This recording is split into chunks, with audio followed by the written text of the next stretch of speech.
Yürek cavandırsa dünya şirindir, çiçekte hemişe teravet olur.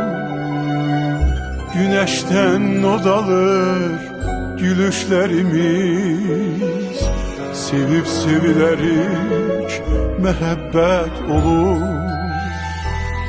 Yürek cavandırsa dünya şirindir, çiçekte hemişe teravet olur.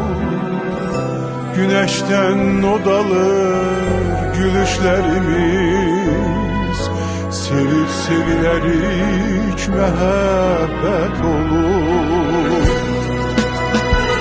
Olsa da dünyanın yüz güzelliği, güzeldir her şeyin öz güzelliği.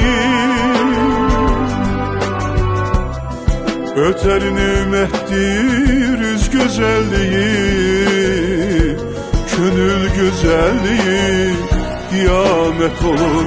Olsa da dünyanın yüz güzelliği, güzeldir her şeyin öz güzelliği. Öter nimettir yüz güzelliği, gönül güzelliği kıyamet olur.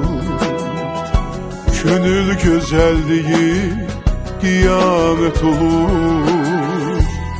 Ne lazım bu sirri aleme yaymak, Tanrı vergisinden olar mı doymak?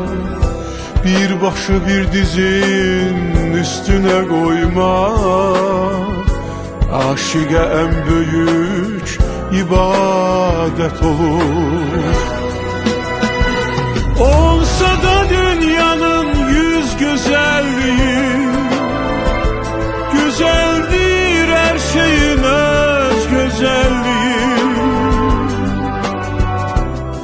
Öter nimettir yüz güzelliği, gönül güzelliği kıyamet olur.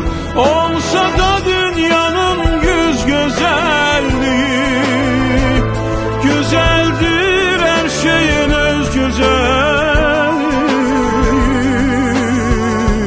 Öter nimettir yüz güzelliği, gönül güzelliği kıyamet olur. Gönül güzelliği kıyamet olur.